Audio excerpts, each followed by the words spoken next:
Salam pemirsa. 6 Mei 2025, dunia internasional dikejutkan oleh kebijakan strategis terbaru yang diambil oleh Israel. Dua pejabat senior Israel secara anonim membocorkan kepada media barat bahwa pada Senin pagi, Kabinet Israel secara resmi menyetujui rencana besar yang berpotensi mengubah peta geopolitik Timur Tengah, pendudukan total dan permanen terhadap seluruh wilayah jalur Gaza. Keputusan kontroversial ini diambil lewat pemungutan suara internal kabinet. Menurut peta wilayah Gaza yang dirancang pada tahun 2012, Israel berencana untuk mengendalikan semua perbatasan Gaza, membentuk zona penyangga bersenjata, serta membatasi aktivitas maritim warga Gaza, termasuk membatasi akses nelayan hanya sampai 6 mil laut dari pantai. Jika rencana ini diterapkan sepenuhnya, maka jalur Gaza akan berubah menjadi wilayah yang sepenuhnya terkepung secara militer. Pendudukan tanpa batas waktu. Menurut para pejabat Israel, keputusan ini diambil dengan penuh kesadaran bahwa pengumuman resmi akan memicu kecaman dan tekanan internasional yang luas. Namun demikian, pemerintah Israel tampaknya telah mencapai konsensus penuh dan menunjukkan tekad yang tidak tergoyahkan. Beberapa hari sebelumnya, militer Israel juga telah mengumumkan mobilisasi besar-besaran pasukan cadangan yang kini dipahami sebagai persiapan untuk menduduki Gaza dan juga sebagai antisipasi terhadap potensi eskalasi konflik dengan kelompok Houthi di Yaman yang diduga kuat didukung oleh Iran. Pemicu utama, serangan api dan rudal. Perubahan drastis dalam strategi pertahanan Israel ini dipicu oleh dua insiden besar yang terjadi dalam beberapa hari terakhir. 1. Taktik teror baru, pembakaran lahan oleh militan Palestina. Dalam beberapa pekan terakhir, kelompok militan Palestina menerapkan taktik baru dengan melakukan pembakaran massal terhadap hutan-hutan di Israel, terutama di kawasan perbatasan. Israel yang sebagai besar wilayahnya berupa gurun, telah menghabiskan puluhan tahun untuk menghijaukan negaranya. Hutan-hutan yang menjadi simbol kebanggaan nasional itu kini menjadi target serangan api. Kerusakan ekologis yang ditimbulkan sangat parah. Selain menghancurkan vegetasi, kebakaran ini mengganggu sirkulasi udara dan menyebabkan badai pasir besar yang melanda wilayah Mesir dan Gaza.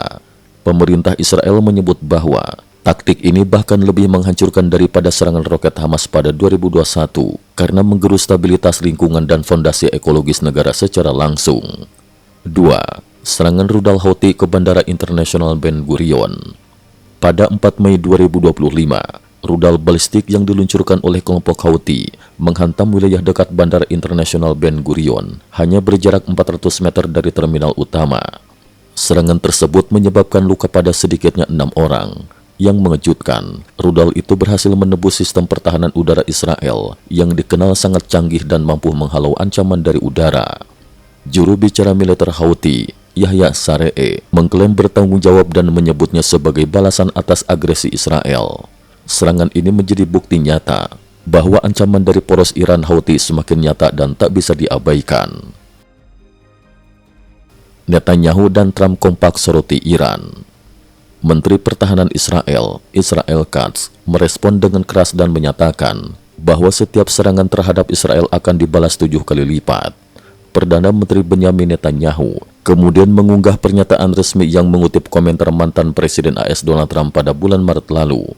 Trump menyebut Houthi sebagai tangan panjang Iran dan mendesak komunitas internasional untuk tidak tertipu oleh propaganda mereka.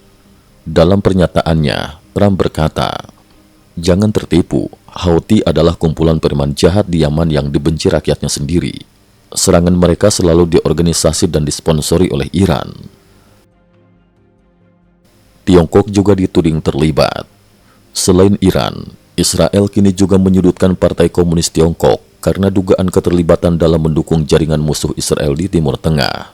Sebuah video yang dirilis oleh Israel memperlihatkan pesawat militer Tiongkok Y-20 registrasi 20240 mendarat di Bandara Beirut, Lebanon. Pesawat itu disebut membawa perlengkapan militer untuk Hizbullah, kelompok militan yang dikenal sebagai sekutu Iran dan musuh utama Israel di Lebanon Selatan.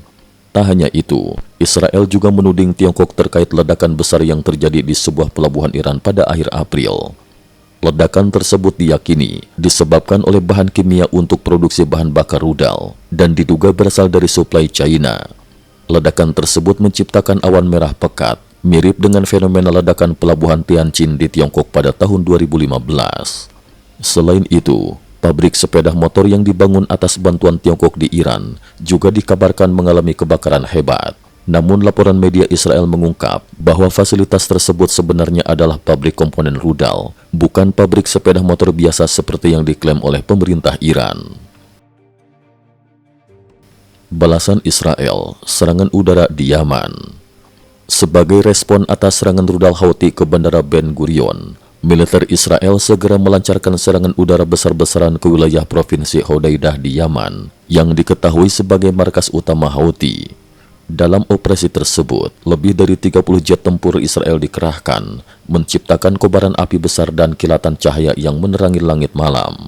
Operasi ini menandai eskalasi langsung antara Israel dan Houthi, dan menjadi indikasi bahwa konflik regional kini berkembang ke front baru yang jauh lebih kompleks dan terhubung dengan kekuatan global seperti Iran dan Tiongkok. Kesimpulan, keputusan Israel untuk menduduki Gaza secara total dan permanen, ditambah aksi militernya terhadap Houthi serta tudingan kepada Iran dan Tiongkok, menandai perubahan strategi yang sangat agresif dan berisiko tinggi. Dunia kini menunggu bagaimana komunitas internasional, termasuk PBB dan negara-negara besar, akan merespon perkembangan ini. Apakah akan menekan Israel, atau justru mendukung langkah tegas tersebut sebagai bentuk perlawanan terhadap ancaman regional yang terus berkembang? Cukup sekian dulu, terima kasih atas perhatiannya. IT News juga memiliki channel di platform kancing.com. Mohon kunjungan dan bantu subscribe agar bisa mengikuti perkembangan dunia tanpa batas. Terima kasih. Link kancing ada di dalam description.